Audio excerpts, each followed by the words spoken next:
안녕하십니까, 이태인입니다. 최근 중국에서는 공무원과 교사, 연구 인력은 물론 일부 민간 기업 종사자들까지 여권 관리와 해외 출국 심사가 강화되고 있다는 이야기가 잇따라 나오고 있습니다.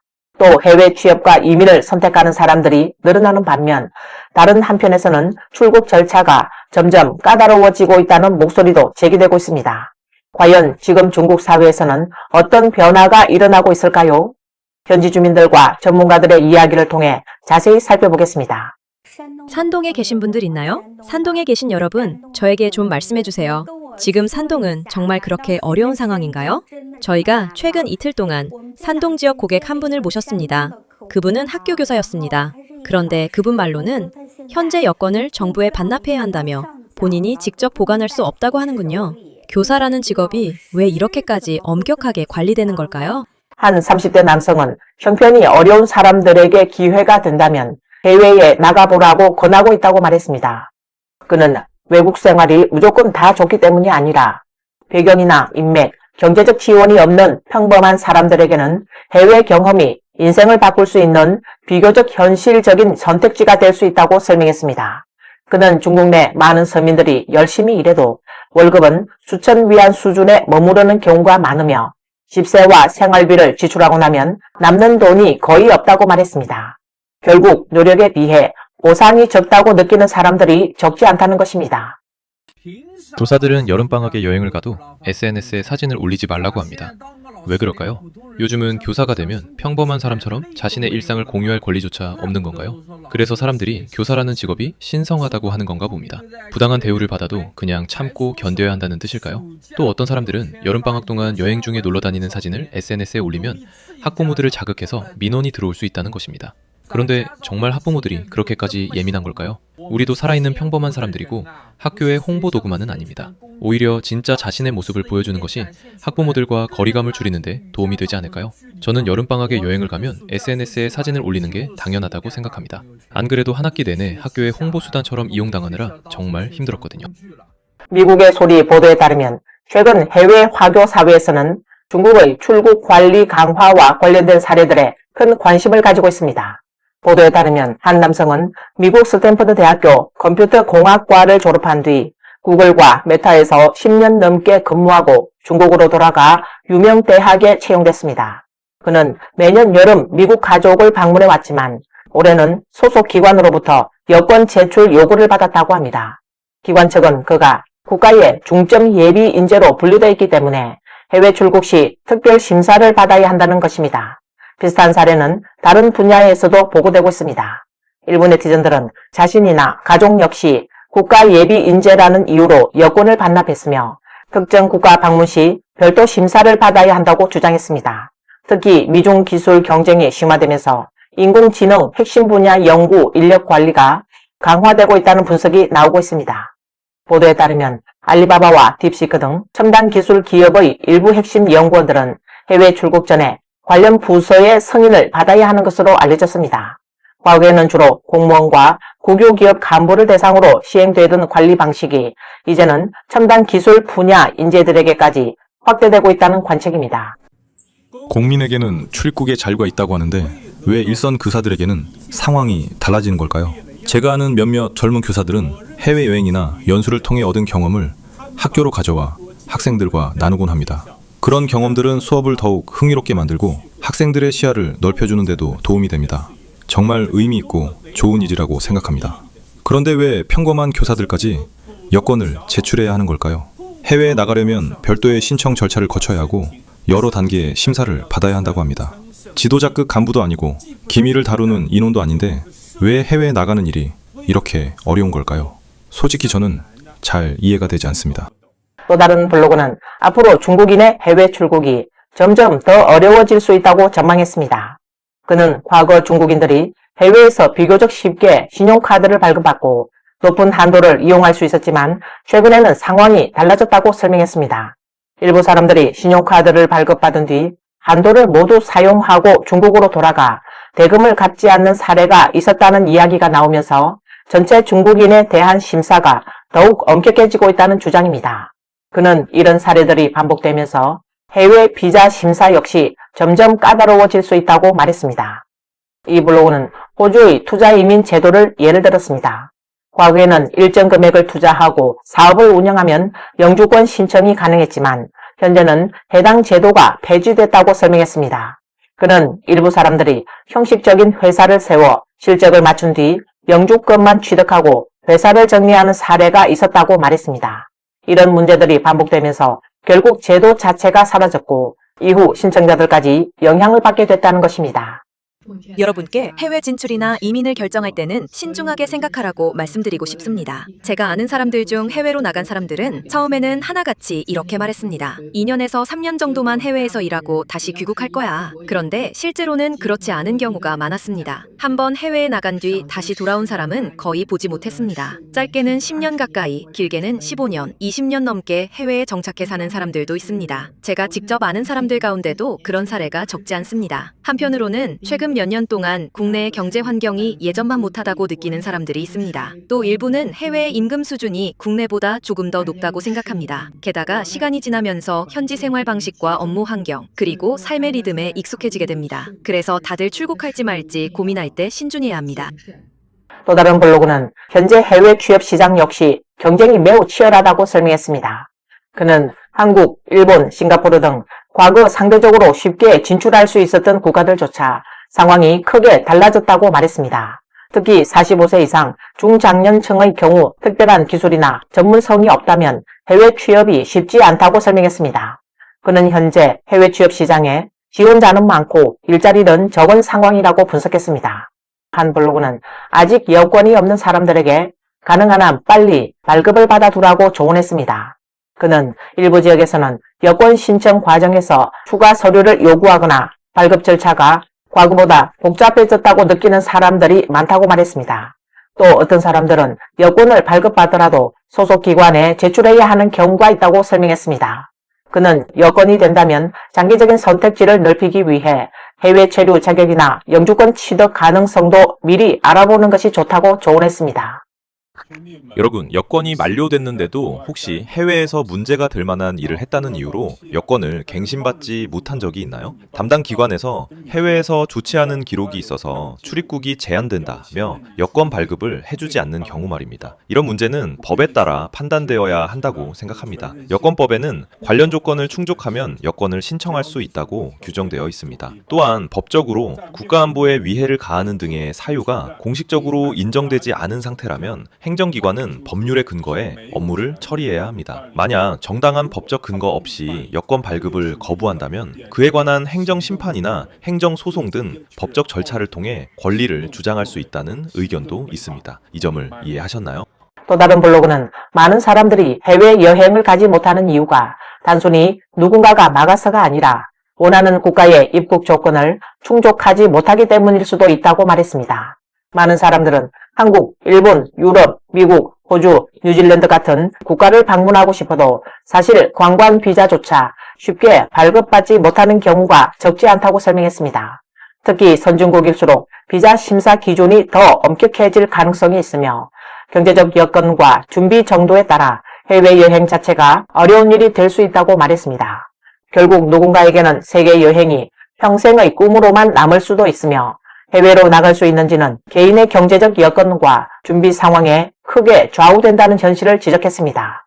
해외 유학 환경도 예전보다 까다로워지고 있다는 목소리가 나오고 있다고 합니다. 한 블로그는 최근 1, 2년 사이 해외로 나가는 환경이 점점 더 어려워지는 것을 느낀다고 말했습니다. 예를 들면 호주의 대학들도 조용히 입학 기준을 높이고 있다는 것입니다. 호주 대학 지원에는 보통 학업 성적과 영어 능력 성적이 중요한데 학업 성적 기준은 큰 변화가 없더라도 일부 대학들이 PTE 영어 시험 점수 기준을 점진적으로 상향하고 있다고 설명했습니다. 이는 대학들이 학생들의 전반적인 수준을 높이기 위해 입학 문턱을 조금씩 올리고 있는 것으로 해석되고 있습니다. 해외에 나가서 일하면 인생이 바뀔 거라고 생각하시나요? 외화를 벌면서 쉽게 성공할 수 있을 거라고 생각하시나요? 혹은 매달 2만에서 3만 위안을 손쉽게 벌 수 있을 거라고 생각하시나요? 하지만 현실은 생각보다 다를 수 있습니다. 학력도 없고 기술도 없고 외국어도 하지 못한다면 대부분의 사람들이 받을 수 있는 급여는 대체로 1만에서 1만 5천 위안 수준에 머무르는 경우가 많습니다.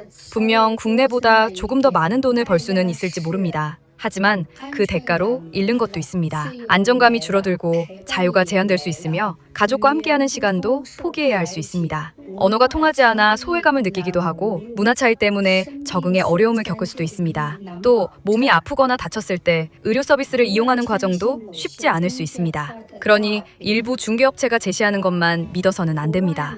해외에서 높은 연봉을 받는 것이 결코 쉬운 일만은 아닙니다. 해외 취업에는 생각보다 훨씬 더 많은 어려움이 따를 수 있으므로 충분히 알아보고 신중하게 결정해야 합니다.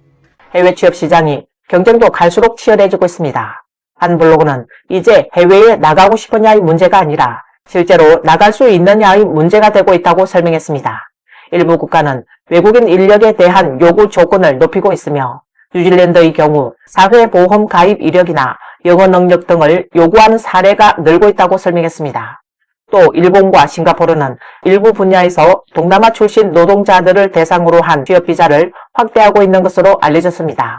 이 때문에 중국인들을 비롯한 다른 국가 출신 구직자들에게 돌아가는 일자리 수가 줄어들 수 있다는 의견도 나오고 있습니다. 결과적으로 해외 취업 시장의 경쟁은 더 치열해지고 있으며 지원자에게 요구되는 조건도 점점 높아지고 있다는 분석입니다. 여권 신청 과정에서 어려움을 겪는 사례도 소개됐습니다. 한 블로그는 일부 지역에서 여권 신청이 제한되거나 심사가 강화되는 경우가 있다고 말했습니다.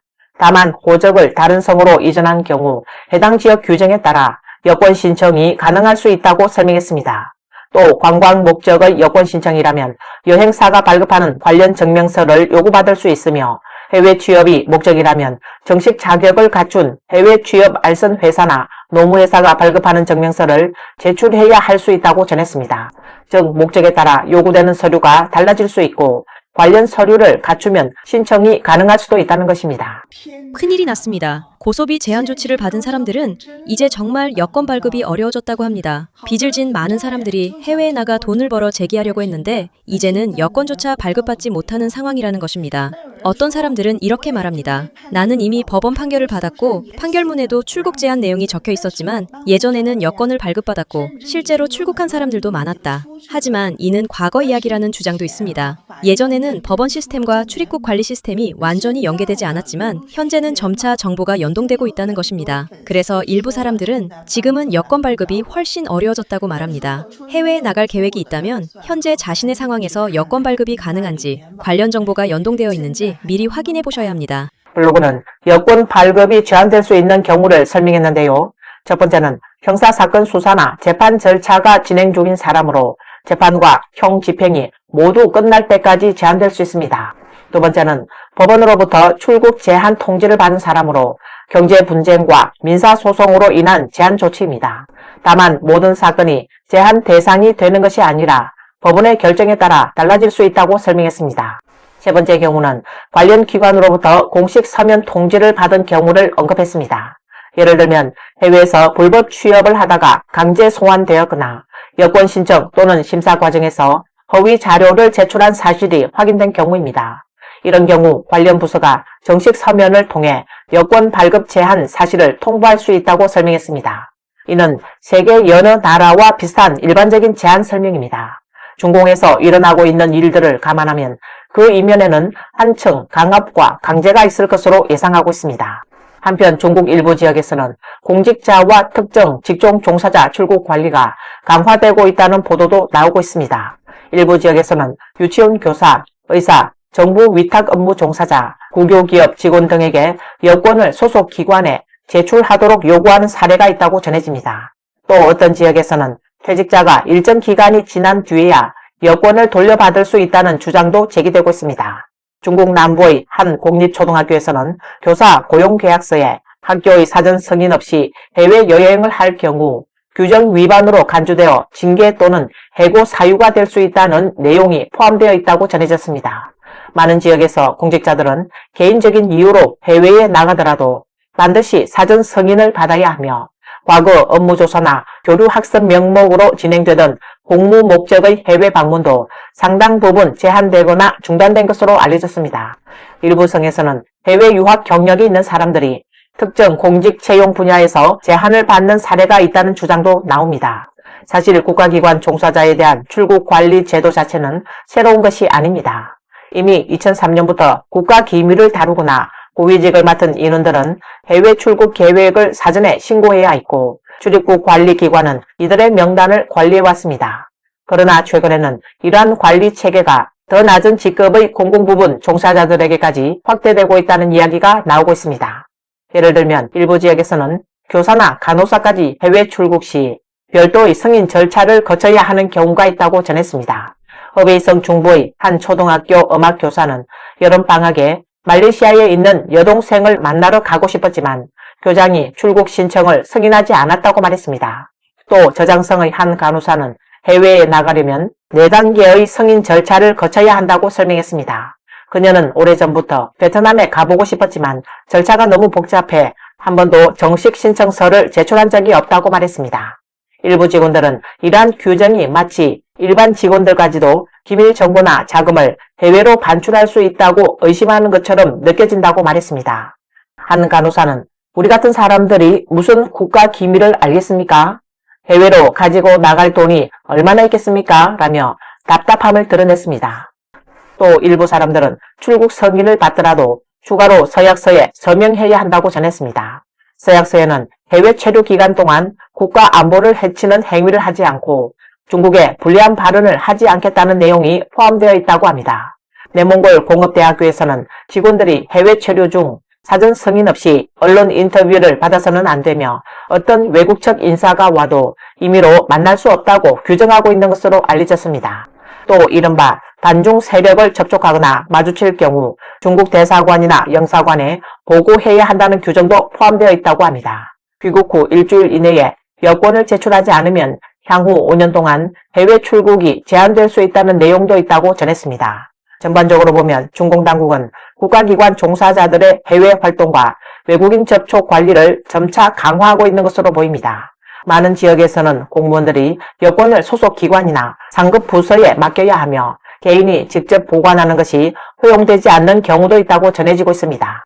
중국에서 여권은 단순한 여행 서류가 아니라 개인의 이동을 제한당하는 상황에서 자유세계로 갈 수 있는 문서가 되고 있습니다. 최근 여러 정언과 보도를 종합해보면 일부 지역과 직종을 중심으로 여권 관리와 출국 심사가 더 엄격해지고 있고 공무원과 국유기업 간부를 넘어 교사, 의료진, 연구인력, 기술 인재까지 관리 대상으로 확대하고 있어 해외로 나가려는 사람들은 비자 심사 강화, 취업 경쟁 심화, 경제적 부담이라는 또 다른 장벽에 부딪히고 있습니다. 결국 중국인들이 해외로 나간다는 것은 이제 단순한 선택의 문제가 아니라 허가와 자격, 비용과 위험을 모두 따져야 하는 복잡한 문제가 되어가고 있습니다. 이러한 흐름은 중국 사회의 통제 강화와 경기 침체, 그리고 인재 유출 불안이 서로 맞물린 결과로 볼 수 있습니다. 앞으로 중국인들의 해외 이동에 더 많은 제한이 있을지 지켜볼 필요가 있습니다. 오늘 영상은 여기까지입니다. 시청해주셔서 감사합니다.